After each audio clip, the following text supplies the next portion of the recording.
오늘 말씀 전하면서 제 신앙의 고백, 작은 고백일 수도 있고요, 간증일 수도 있고 한 거 여러분에게 한 가지 좀 말씀을 드리려고 합니다. 제가 1982년도에 10월 달에 군대 입대를 해서 1985년 2월 달에 제대를 했습니다. 그런데 제대하고 나니까 할 일이 없었습니다. 복학은 아직 시간이 남아 있고요. 지금 젊은 사람들은 군대 갔다 오면 여행도 다니고 그러던데 그럴 돈도 없었고, 그때 당시에는 여행을 다닐 만한 그런 시대도 아니었고, 그렇죠.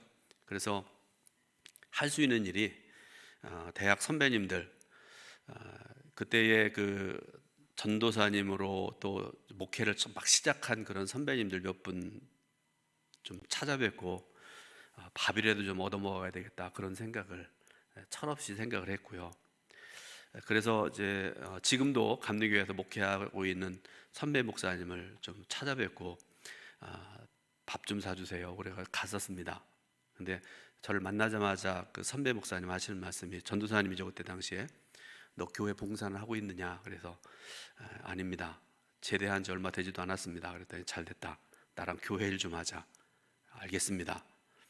그렇게 말씀드렸고요. 그 주말에 그 선배님이 교육전사로 사역하시는 교회 목사님을 찾아뵙고 그 다음 주부터 중등부를 담당하는 중등부 교사가 됐습니다. 좀 자랑스럽게, 자랑 비슷하게 좀 하나 말씀드리자면 중등부가 좀 부흥을 했습니다. 그래서 그 다음에 9월 말 초쯤으로 기억이 되는데, 아마 목사님께서도 좀 보셨겠죠. 저를 부르시더니 교육전사로 일해보겠나? 이렇게 물어보시는 거예요. 말씀하시자마자 하겠습니다 대답을 했습니다. 그러니까 1986년 가을에 교육전사가 되고 그 주에 저녁 예배, 그때는 대개가 또 저녁 예배였지 않습니까? 저녁 예배 설교를 하라고 말씀하셨고, 그래서 그때부터 설교를 시작을 했고요. 오늘이 2022년 3월 셋째 주일이죠. 오늘에 이르기까지 목회하고 말씀을 전하는 그런 삶을 살아왔습니다. 근데 제가 왜 이 말씀을 드리는가 하면, 교육전사로부터 시작을 해서 횟수로 따져보니까 한 36년 정도 됩니다. 말씀을 준비하고 말씀을 전하는 그런 삶을 살아오다 보니까 짧은 설교는요, 예를 들어서 어떤 부서에서 우리 교회에서 모이는데 말씀 전해 주십시오 이렇게 할 때, 예를 들어서 그런 설교는 너무 길게 하면 안 되잖아요. 그죠?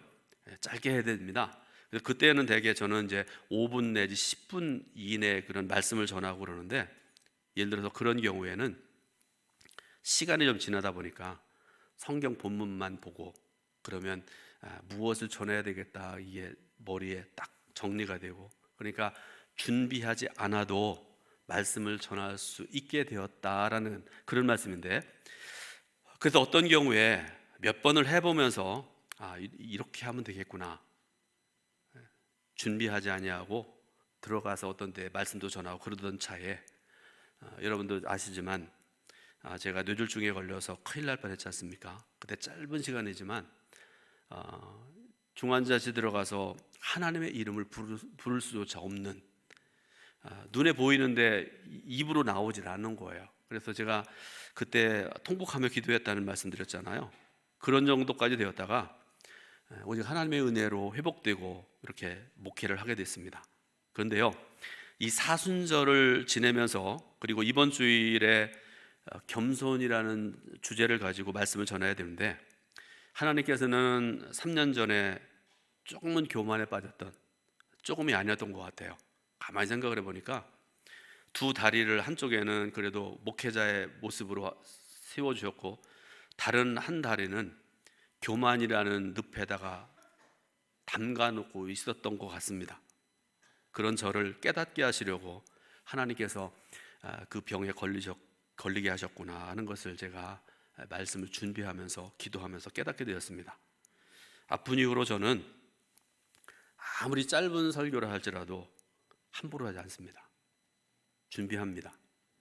성경 읽고 기도하고 또 주석도 참고하고, 그러면서 반드시 준비를 합니다. 그럴 수밖에 없습니다. 왜 그런가 하면 여러분, 예전에는 제가 기억력이 좀 괜찮다는 얘기도 들었고요. 목회 오래 하다 보니까 본문만 가지고 올라가서 한 5분 10분 정도 설교를 할 수 있는 그런 상황이었고, 그런데 여러분, 그 이후로, 제가 아픈 이후로 여러분들 중에 좀 관심 있는 분들 느끼시겠지만 더듬기도 잘하잖아요. 기억력도 옛날보다 훨씬 떨어져 있습니다. 준비한 설교도 어떤 경우에는 잘 전하지 못하는 그런 경우도 있습니다. 그러니까 여러분, 준비를 안 하고 강단에 선다는 거, 저는 상상할 수 없는 그런 지경이 되어버렸습니다.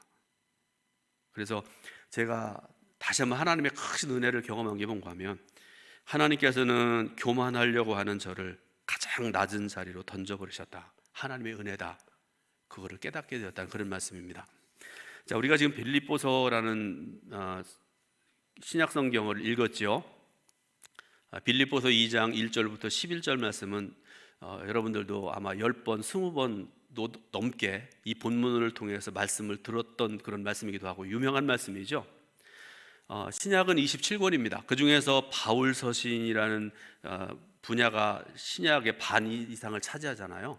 사도 바울이 하나님의 은혜 안에서 말씀을 전하고 쓰고 그리고 전했던 그 바울 서신이 신약 27권의 반 이상이 넘습니다. 그 중에서도 옥중 서신으로 분류되는 책이 오늘 빌립보서인데요.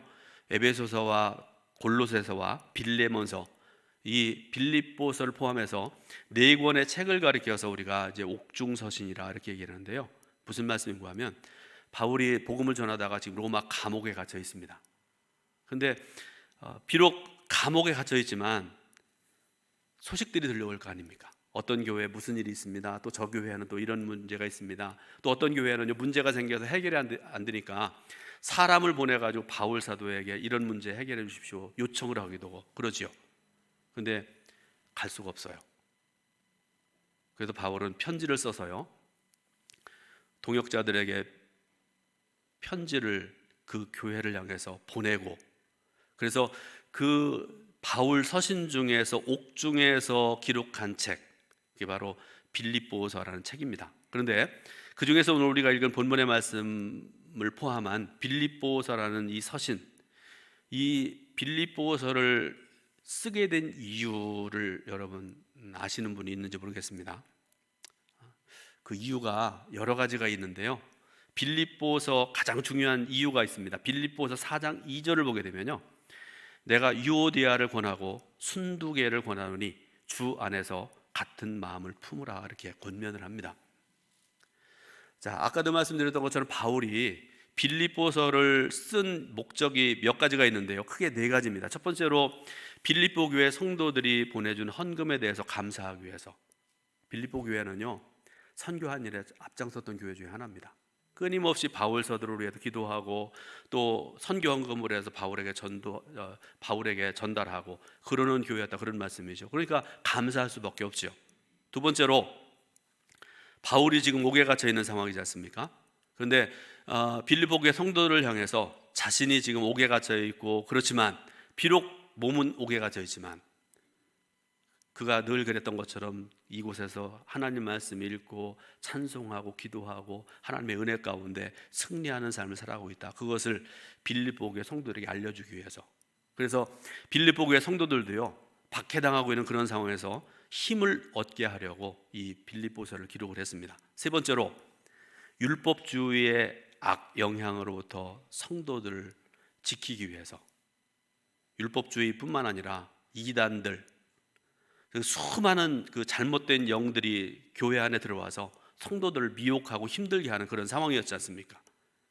네 번째가 중요합니다. 빌립보 교회의 분열을 막고 하나 되게 하기 위해서 이 빌립보서라는 책을 기록을 했습니다. 그 중에서 오늘 본문과 관련해서 4번째 목적이 굉장히 중요한데, 빌립보 교회의 분열을 막고 하나가 되기 위하여라고 말씀드렸죠. 조금 전에 읽어드렸던 4장 2절에 주인공 2사람이 나오죠. 유오디아와 순두개. 이 2사람은 빌립보 교회의 분쟁과 불화의 주인공이었습니다. 성도 여러분, 신앙생활 하시면서 교회가 하나 되는 일에 주인공 되시기 바랍니다. 교회 분열되게 하고 팔을 만들어 놓고 뭐 그러면서 막 교회를 힘들게 하는 그런 성도 되면 안 됩니다. 그런데 빌립보 교회 하면 떠오르는 인물이 있습니다. 기억나세요? 빌립보 교회. 힌트를 하나, 여자입니다. 그래도 모르면 큰일 중에 그런 큰일이 없습니다. 잠깐 설명드립니다. 사도행전 16장을 보면 바울이 디모데와 함께 제2차 선교 여행을 하던 중에 빌립보라는 곳에 가게 됩니다. 거기서 누구를 만나는가 하면 자색 옷감 장사. 여기서는 아시죠? 여기서도 모르면 큰일 나요. 어디가 동두천 교회라 교인이라고 하지 마세요. 루디아라는 여인을 만나게 되는데 이 루디아는 이미 복음을 영접한 사람이에요. 바울 사도와 디모데를 만나고 난 다음에 강권합니다. 우리 집에 오십시오. 나를 예수 믿는 자로 알거든 우리 집에 오십시오. 그래서 그 주일에 바울과 디모데와 함께 루디아 가족이 예배드리는 것으로 이 빌립보 교회가 시작된 그런 곳입니다. 빌립보 교회의 시작이 그렇습니다. 그러니까 빌립보 교회의 창립자가 루디아라는 여인입니다. 그리고 4장 2절에서 말씀드렸잖아요. 빌립보 교회의 분열의 원인 두 사람, 이 사람들이 두 사람 다 여자예요. 유오디아와 순두계. 그러니까 이거 뭘 의미하는가 하면 이 빌립보 교회는 어느 교회보다도 여자 성도님들의 힘이 셌다는 것을 의미하는 그런 말씀 아니겠습니까? 그런데요, 좋습니다. 여자든 남자든 교회의 중심이 되고 헌신하고 충성하는 신앙으로 섬기는 것은 굉장히 중요한 일입니다. 아주 귀한 일이죠. 복된 일이죠. 그런데 문제가 있지 않습니까? 두 여인이 분열되어 싸우고 있었다는 것이 문제입니다. 이런 여인들을 향해서 사도 바울은 주 안에서 같은 마음을 품으라고 권면하고 있는데요, 많은 신약학자들과 목회자들의 공통적인 해석이 이런 겁니다. 바울이 이 문제를 다루는 태도로 봐서 이 두 여인의 갈등이 교리상의 것이 아니라 개인적인 것이라는 사실을 짐작할 수 있다, 이렇게 해석을 합니다. 교리적으로 문제라고 그러면 서로 이렇게 의견이 또 갈라질 수도 있고 그럴 수 있어요. 그런데 여러분, 그런 문제가 아니라 개인적인 감정 때문에 둘이 다투고 싸운다는 그런 말씀 아닙니까? 또 그리고 말씀 중에 같은 마음이라 이렇게 말씀을 하고 계시는데 이 말의 의미가 뭔가 하면 주 안에서 사랑으로 하나 된 마음이라는 뜻을 가지고 있는 말입니다. 그러니까 아마도 유오디아와 순두계 이 두 사람은 불화가 매우 심각한 것이었다는 걸 알 수 있게 하는 그런 말씀이죠. 그래서 오늘 본문에서 바울은 크게 두 가지의 권면을 당시에 빌립보 교회 성도들을 향해서 오늘 우리들에게 주고 계십니다. 첫 번째로 1절부터 4절 말씀을 보게 되면 빌립보 교회 성도들이 그리스도 안에서 하나가 되어야 된다, 이렇게 권면을 해요. 오직 그리스도 안에서 하나가 되어야 된다. 두 번째로 5절부터 11절 말씀 보게 되면 빌립보 교회 성도들이 예수 그리스도의 겸손을 본받아서 섬기는 생활을 해야 될 것을 권면을 합니다. 예수 그리스도의 겸손 본받아야 된다, 섬기는 삶을 살아야 된다 권면을 합니다. 그러면 예수 그리스도의 마음은 어떤 마음인지 여러분, 뭐 제가 이 시간 말씀드리지 않아도 여러분 잘 아시잖아요. 수도 없이 들었고 알고 있는 그런 예수 그리스도의 마음인데, 그런데 많은 경우에 행하지 못하는 그 여러분 말씀이지 않습니까? 그래서 예수 그리스도의 마음이 어떤 것인지에 대해서 다시 한번 이 시간에 함께 말씀을 통해서 은혜 받으려고 합니다. 첫 번째로 예수 그리스도의 마음의 첫 번째는 뭔가 하면 자기를 포기하는 마음입니다. 오늘 읽은 말씀 중에 6절, 7절 말씀을 읽어보겠습니다. 6절, 7절 말씀 같이 읽습니다. 그는 근본 하나님의 본체시나 하나님과 동등됨을 취할 것으로 여기지 아니하시고 오히려 자기를 비워 종의 형체를 가지사 사람들과 같이 되셨고. 아멘. 예수님은 태초에부터 계셨던 분이십니다. 하늘에 있는 것이나 땅에 있는 것이나 다 예수님에 의해서 창조되었습니다.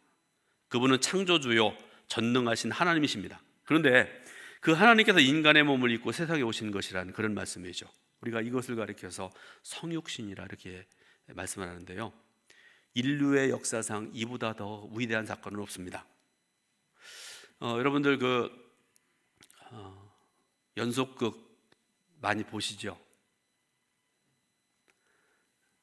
저는 연속극 안 보기로 작정했다고 여러분들에게 말씀드렸잖아요. 지금도 그거 지키고 있습니다. 안 봅니다. 그 연속극 중에 사극, 특히 옛날에 그 조선시대나 뭐 고려시대나 이런 때 그 역사를 만드는 걸 우리가 사극이라 이렇게 하는데, 요즘에 보니까 이방원이라는 그 연속극을 하더라고요. 이따금씩 토요일 날 저는 좀 일찍 자는데, 하여튼 어쨌든 이렇게 뉴스도 보고 이렇게 보다가 이렇게 넘기다 보면 가끔씩 보는 때가 있습니다. 그런데 여러분, 이 시대의 그 모든 상황은 제가 조금은 알으니까요, 관심이 있고 그러니까요, 이따금씩 그게 일부를 보게 되는데요. 여러분, 사극을 보면 어떤 경우에 이런 경우가 있습니다. 어느 날 왕이 그 내시를 하나 부릅니다. 그러더니 내 옷을 가져와라. 그러면 임금님이 입는 옷 아시잖아요. 그것을 다 벗어버리고 평복으로 갈아입습니다. 그런 다음에 그 얘기를 안 해요. 그러고서 내시 하나만 데리고 슬쩍 나가서 궁궐 밖에서 백성들이 살아가는 그런 모습들을 이렇게 살펴보잖아요. 그들이 뭘 얘기하는지, 어떻게 살아가는지. 이거를 가리켜서 암행이라 이렇게 얘기하지 않습니까? 그런데 조선시대 그 역사를 보게 되면요, 성군과 그렇지 못한 임금의 차이점들이 있어요. 그렇지 못한 임금들을 보게 되면 일반적으로 맨날 술 먹기 좋아하고 여자 좋아하고, 그래서 흥청망청 그렇게 이렇게 나라를 다스리다가 오명을 남기는 그런 임금들이 많습니다. 그런데 성군이라고 이름 지어진 그런 그 왕들을 보세요. 하루에 저녁에, 예를 들어서 매일 가는 것도 아니에요.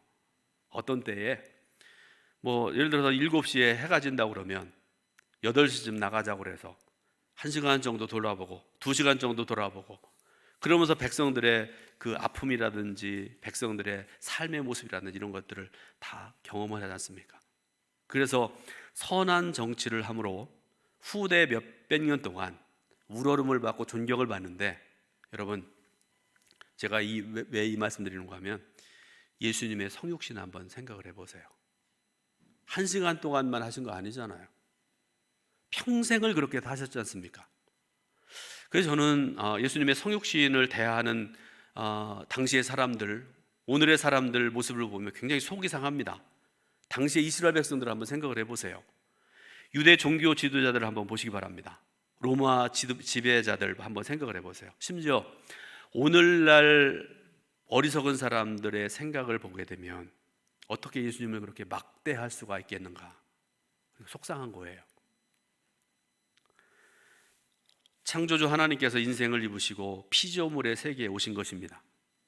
이 땅에 오시려니까 당연히 이 땅에 적합한 인간으로 오셔야 됐고요. 그래서 주님은 죄인의 옷을 입으시고 죄인이 되어서 세상에 오신 것입니다.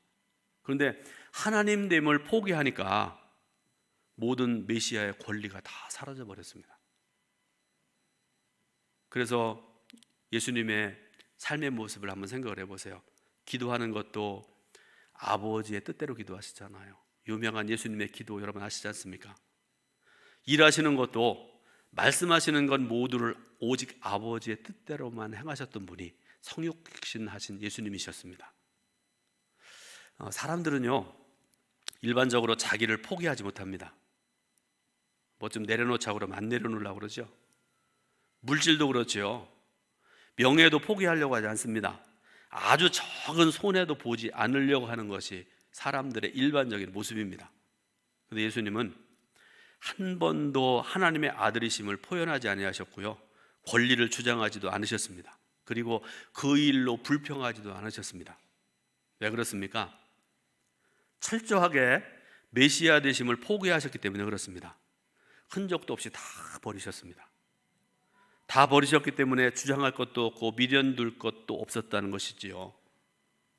그것이 바로 저와 여러분들이 믿는 예수님의 마음인 줄 여러분 분명히 아시기 바랍니다. 두 번째로, 자기를 낮추시고 죽기까지 복종하셨습니다. 8절 말씀, 오늘 본문의 8절 말씀을 같이 또 읽어보겠습니다. 사람의 모양으로 나타나사 자기를 낮추시고 죽기까지 복종하셨으니 곧 십자가에 죽으심이라. 아멘.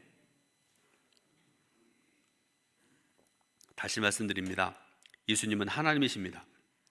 그러므로 모든 것을 당신의 뜻대로 하실 수가 있습니다. 그런데 예수님은 그 모든 것을 다 버리셨고요, 자신의 뜻을 감추신 채로 하나님의 말씀과 하나님의 뜻에 철저히 복종하셨다고 성경은 말씀을 하고 계십니다. 근데 여러분, 혹시 순종이란 말하고 복종이란 말 그 정확한 뜻을 알고 계시나요? 물론 순종과 복종은 똑같은 말이기는 해요. 그렇지만 정확하게 말씀드려 볼게요. 순종, 타인의 강요에 의하지 않고 스스로 판단하고 순순히 따른다라는 뜻을 가지고 있는 말입니다. 복종이란 말, 남의 명령이나 의사를 그대로 따라서 조춤. 그러므로 8절에 예수님에 대해서 복종이란 말씀을 쓰고 계시지 않습니까? 그러니까 예수님께서 성육신하신 것, 자기를 낮추신 것, 십자가에 죽으신 것, 이 모두가 철저히 하나님의 뜻에 순종한 것이라는 것을 알 수 있는 그런 말씀이죠. 그런데 여러분, 순종과 겸손은 서로 때려야 뗄 수가 없는 관계입니다. 바늘과 실, 여러분 그런 얘기 하잖아요. 이런 말을 제가 봤습니다. 적어 놓으셨다가 쓰셔도 괜찮습니다. 겸손은 순종이 없으면 증명이 안 되는 것이고, 순종은 겸손하지 않고는 할 수 없다. 넘어가겠습니다. 별로 중요하지 않은 것 같아서. 하나님의 아들이신 예수님은 이 세상에 오셔서 자신이 누구라고 말씀하시면서 내가 이런 사람이다, 왜 나를 안아주지 않느냐 과시하지 않으셨습니다. 가능하면 사람들에게 자신의 실체가 드러나지 않도록 제자들에게도 엄히 명령을 하십니다. 예수님은 겸손하셨습니다. 그분의 일생을 보게 되면 예수님이 얼마나 겸손한 분인지를 알 수 있게 하는 그런 말씀들이 있잖아요. 예수님께서 태어나실 때 여러분 보세요. 짐승의 우리에서 태어나셨어요.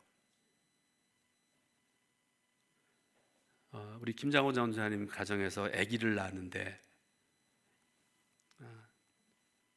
이런 비유가 좀 어떨지 모르겠는데, 여러분 내 손주가 태어날 때, 내 아들 딸이 태어날 때 말구유에서 애를 낳게 한다고 그러면 아마 난리 날 거요.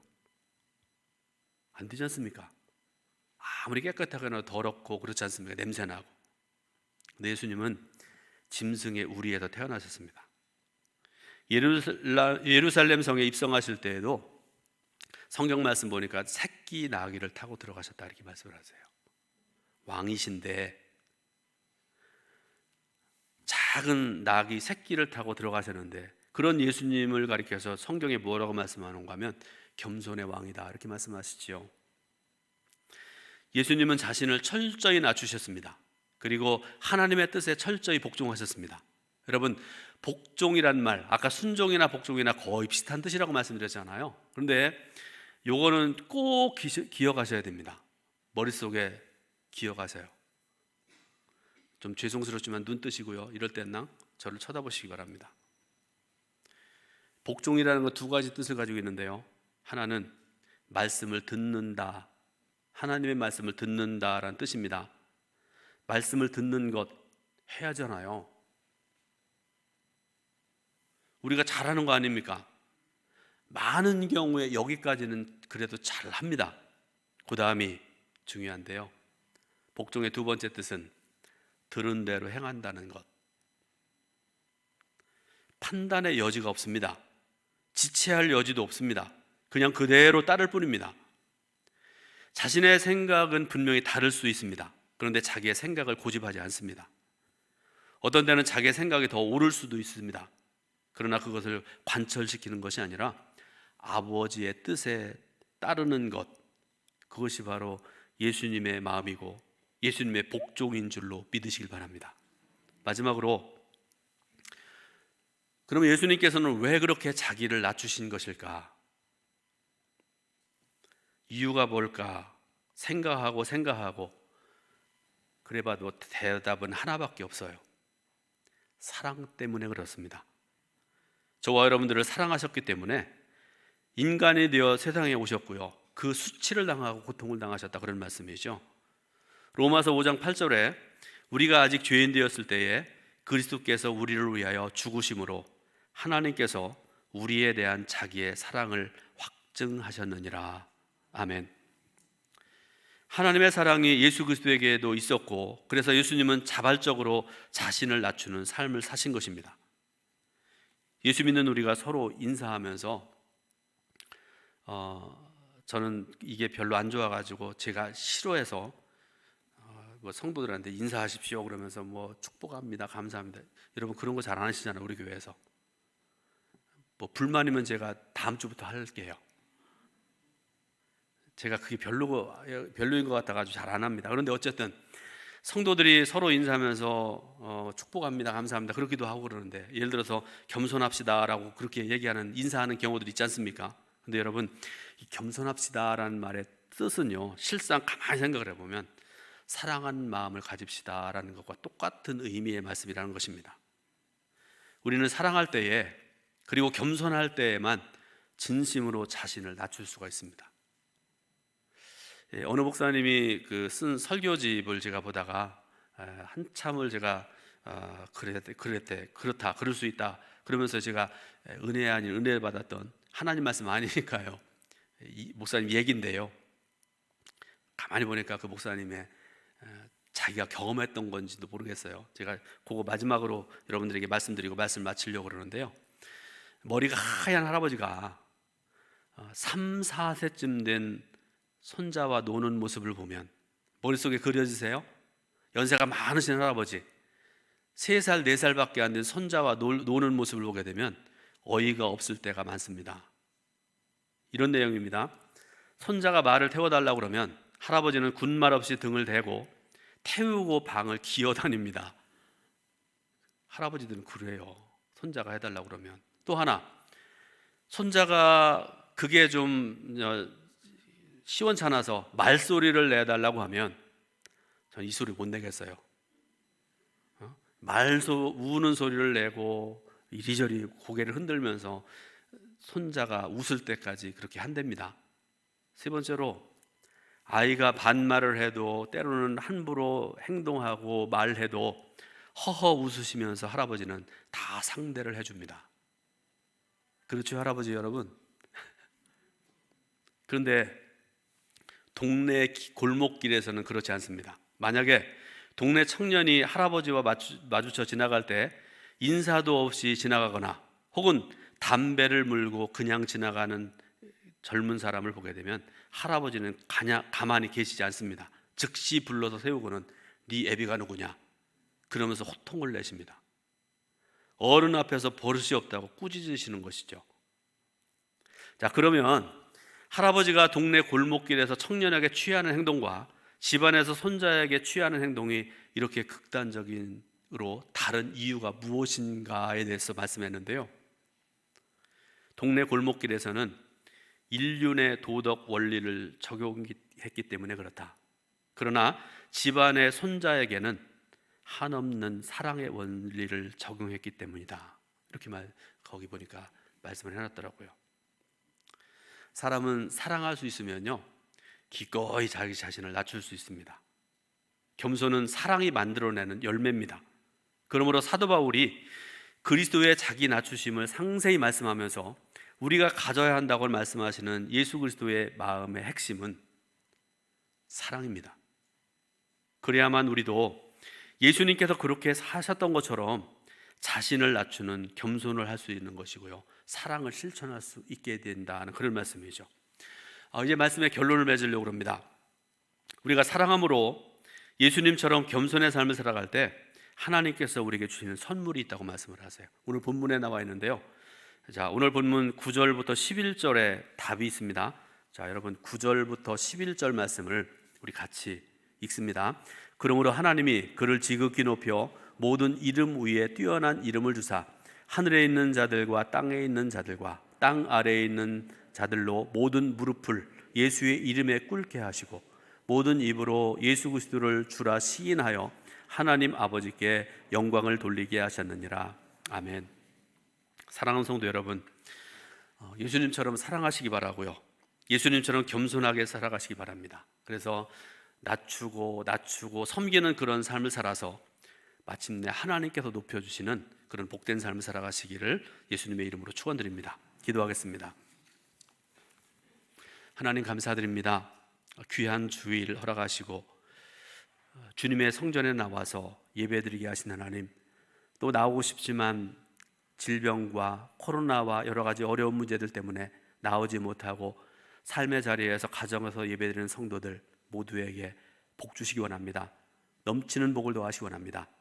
우리 모두에게 주님 마음 품을 수 있는 그런 은혜를 베풀어 주옵소서. 예수님처럼 사랑하게 하시고 예수님처럼 겸손하게 하시고, 그래서 하나님께서 높여주시는 복된 삶을 살아가는 우리 성도들 되게 인도하여 주옵소서. 예수 그리스도의 이름으로 기도드립니다. 아멘.